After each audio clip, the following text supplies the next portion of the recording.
Hello, I'm Lana. I'm a outdoor educator and arts educator, and I'm here to talk to you about the three wonderful ways to dress warmly for the winter wild. I have some open layers here to demonstrate the rules of three. Think three when dressing for the winter. First, number three is an inside layer on your feet, your legs, and your upper body. So I'm putting on my second layer of a sock here. I've got 2 layers and already 2 layers as well. Now, depending on your coat, you are welcome to wear as many layers, especially on the top, to keep all of those internal organs really, really warm, but not too warm that you're sweating. So you can judge that for yourself. Because my coat is just a simple waterproof sort of shell windbreaker on the outside.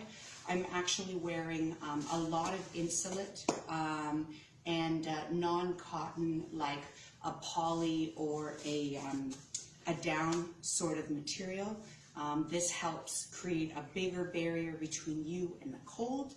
Just keeps you a lot warmer, and all of those important things very warm as well. So I'm going to get this set.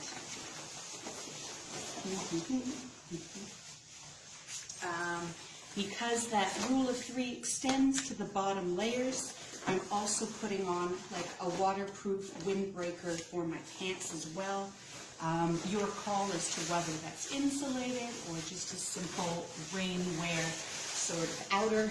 But essentially you want to keep the wet off you and from soaking your clothes, because then you're going to be cold and damp.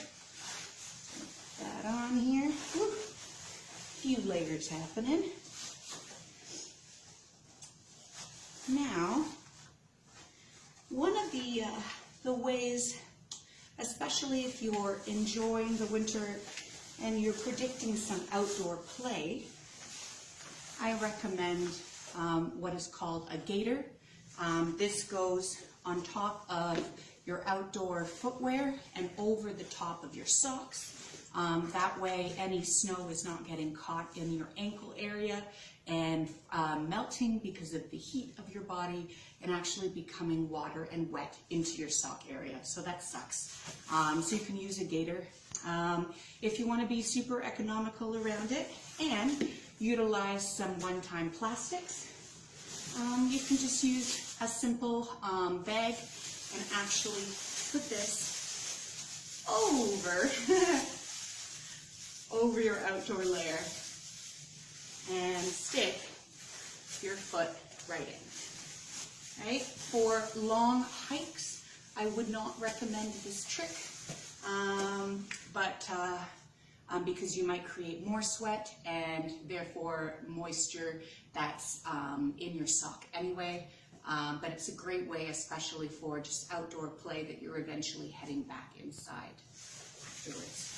So knowing that these shoes are super waterproof, and I can trust that they're sprayed, and I also just got them, I'm going to trust these. Sometimes rain pants even have a little inside gaiter-like layer to begin with. So that works for me. Now, as I'm doing that with my boots here, we remember this rule of 3. The wicking layer close to your body, or closest to your inside skin, is ideally something that is not cotton, and that way it resists the cold. It can even bead off sweat and keep that away from your skin, keeping you a lot warmer than if it was holding the cold to your skin.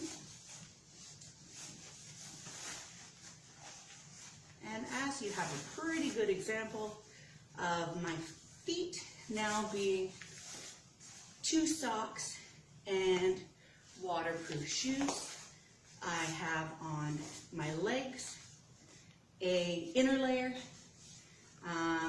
a center mid layer, and an outerproof shell. That's the winter elements, that's waterproof.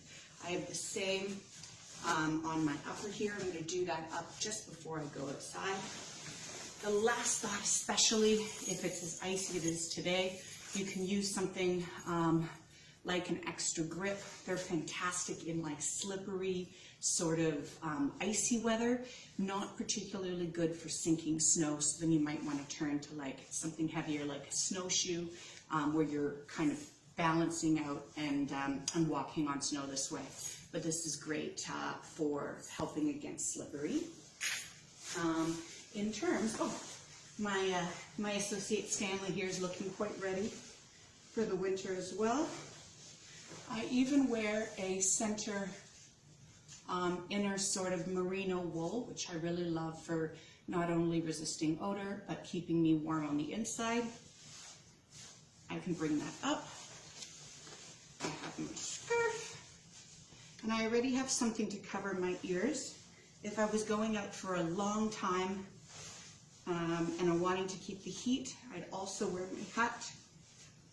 I have a lot of hair, so this is always a hilarious challenge. So you figure out what works for you and your hairstyle. But number one, keep the ears super warm. And I like to recommend a double fingered sort of glove system, especially when you're planning to play out in the wet and the snow. I like having finger mobility for anything that you might need to do with your fingers and having that active, but then also having a waterproof thermal outer shell just to protect in really icy conditions like it is today, like -20 with wind chill. So after all of that, just consider, is there any parts of your body that is still left exposed?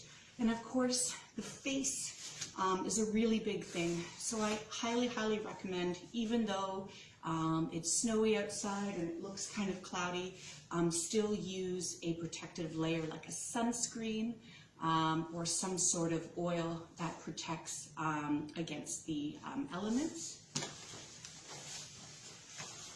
And I'd say we're looking pretty good for outdoors here. Stanley, how are you feeling? I put some paw guard on his paws, and he has his winter ready. In terms of prepping for going outside, I also want to do a quick reminder that you want to be hydrated and have something inside your body that's producing energy for you to keep warm as well. So I just ate some delicious lunch as well as drank some warm tea. So I am all set. So with all of this in mind, Stanley, listen here. Are you ready to play? Yes. Okay. Here we go. Come join us if you'd like. It's pretty beautiful outside.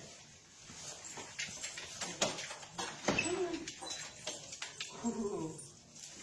What do you think? Is it fairly slippery? Oh. You even have some frost pellets happening. I might even want to put up my hood. Because why not?